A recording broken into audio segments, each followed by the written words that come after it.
Go. Where Colin was right? Well, let's start it with a play from Giannis. This is fun. Let's roll the tape from Giannis. Antetokounmpo. Williams. Stout defense. Threw it to himself. Oh! He's eviscerating the Celtics inside. Wow! Well, I've been saying this. He's not only the best player in the game, he should be the MVP. Embiid gets hurt a lot and can't facilitate an offense like him. Jokic doesn't galvanize teammates. Folks, you're looking at LeBron, but taller. Easily the best player on both ends of the floor. Reduce the Celtics to a complete perimeter team. I've been on this now for about a year and a half. We all know he's good. He's easily the best player in the league. He drives the offense like LeBron. I mean, we didn't think LeBron at 6'9.5" is a traditional point guard, and then for 15 years, that's what he's done. You're looking at a top 10 player all time. Nothing against KD, but his wandering, his sort of emotional lack of discipline, his injuries, he's not close to Giannis as a defensive player. He's the man. Where Colin was wrong. Well, the one quarterback I would vouch for in the draft was Malik Willis. Big athlete, huge arm, gracious kid, and he went in the third round, and what the NFL was basically telling you, he's a project. He played 2 Division I schools, didn't throw a touchdown with either, but I just thought the intangibles were so strong, and we've seen a lot of these quarterbacks like Dak who have these great intangibles, Mac Jones, where we may not love their talent, but they work. I thought Malik Willis had a chance to be that, and no, third round, and he will clearly be a backup for the time being. Where Colin was right? I didn't buy into that phony report last week by a Packer blog that Darren Waller, the inexpensive and remarkably talented tight end, was going to be a Packer. Yeah, of course they want him. Who doesn't? The whole league wants him. He's the second or first best tight end in the league. He's only a $7 million cap hit. And during the draft, he was on stage as a Raider with Derek Carr. Sometimes teams leak information because they're looking for, some positive stuff to get out in the marketplace. And I got nothing against the blogger, whoever it is. But why in the world would anybody give up on an inexpensive Hall of Fame player? There's an argument to be made. He's right in the middle of his prime. It made no sense, and he was on stage with the Raiders during the draft. Where Colin was wrong. I thought the Cowboys were going to move up and take a tackle or a wide receiver. I am shocked that with all their losses in the postseason, they waited and took a guard. So Dallas's O-line had the most penalties in the NFL last year, and they drafted the most penalized offensive lineman out of Tulsa. I just didn't get it. When you consider how much production they lost, I thought move up and go grab production.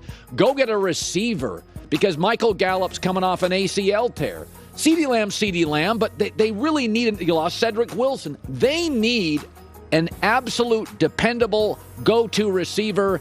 They didn't get either, and I was shocked by it. They needed to move up. Where Colin was right? I've been saying for 2-3 months, Jordan Poole, we have a third splash brother, 31 points, 9 assists, 8 rebounds yesterday, as Klay Thompson is rounding into form, but not there yet. This kid's remarkable, and he's the classic warrior.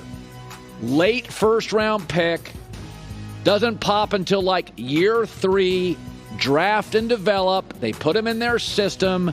He's a gym rat. And we said it a couple of months ago. They're going to have some decisions to make, but they have found their third splash brother. Where Colin was right? Listen, everybody knew it was an average quarterback draft, but I said outside of Pickett and Willis, I didn't even think there was really much of a draftable one. And sure enough, Sam Howell went in the 5th round. Matt Corral went in the late 3rd round. Malik Willis dropped to the 3rd. Like, we all knew it wasn't a great draft, but what the league was telling you is there's one starter. That's it. And everybody else is at best a project. I heard a lot of people say they like Sam Howell. I watched him at Carolina. I said he's a less talented Baker Mayfield. So, yeah, this is what my guys were telling me. It's the difference is I thought Malik Willis would go in the 1st round and everybody else would drop. Where Colin was wrong. Boy, did I whiff on the Brooklyn Nets. I thought they were going to beat the Celtics. Instead, Kevin Durant did not get an easy look in 4 games. I'm not sure if I've ever been that wrong in a series where the team I like got swept. I don't know if Steve Nash is a good coach, but he got worked in the series. They look completely flummoxed on the offensive side of the ball, and I'll give Nick Wright credit. He's been on this now for a couple years. With the Clippers and the Nets, you got to create chemistry. When you get into the playoffs, there are going to be a lot of close games. You got to have some chemistry. It's what Milwaukee has. You saw it yesterday with Golden State. These guys know what their teammates are going to do. Brooklyn's got no chemistry. Nobody plays together. Here comes Ben. Harden gone. Kyrie's anti-vax.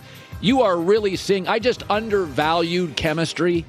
And even though some of the games with Boston were close, they never felt close. It never felt like, oh, boy, Brooklyn's got control of this game. They felt like they were basically bailing water, even in the close games in the series.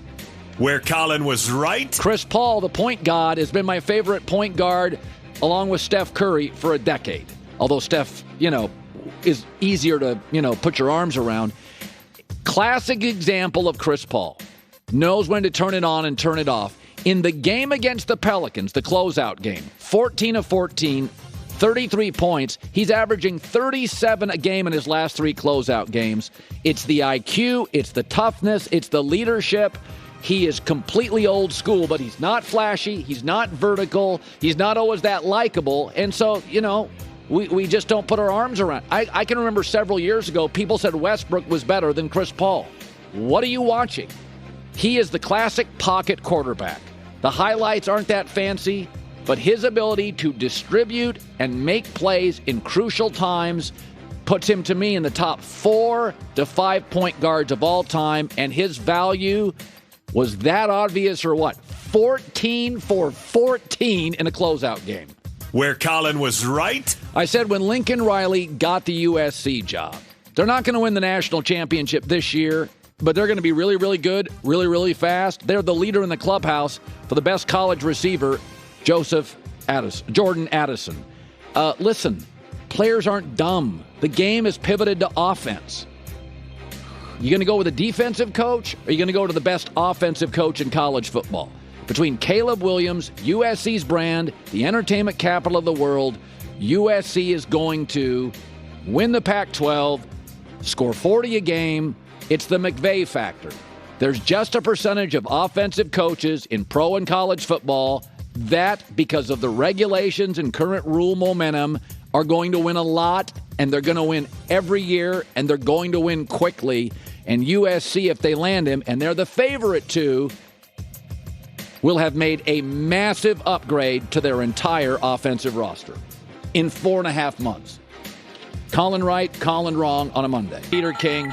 So you're sitting in the middle of one of the really smart franchises. I thought their first round, it was almost, their first 3 picks, I thought, they literally got 3 great players, and it felt like they all fell to them. So you were in the heart of that. Take me through how much fun it was and what you learned. Well, I was only in their draft room on day 3, so I didn't see the first 4 picks that they made. But by all accounts, all of their first 4 picks were extremely highly regarded. And I think the most interesting thing that they did, and this shows who the Ravens are, they had the 23rd pick in the first round, and they traded down to number 25. That 23rd pick came from Arizona for Hollywood Brown. They go down to 25 and pick up an extra 4th-round pick with Buffalo.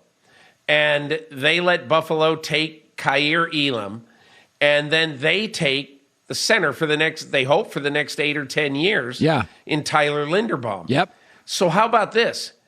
In 2019, Hollywood Brown was the 25th pick in the draft. They got 3 years and 180 catches out of him. They trade him, and they get the 25th pick 3 years later. It's almost like You drive a BMW off the lot, use it for 3 years, and you've paid $54,000 for the car. You bring it back, and the guy at the used car dealer says, I'll give you $54,000 for that car. That's what the Ravens just did. Yeah, no, there are teams that do this better than other teams. I'll say this, Peter, I've given up trying to figure out the Patriots. They drafted a quarterback. Yeah. Every one of their draft picks, to me, felt like a reach.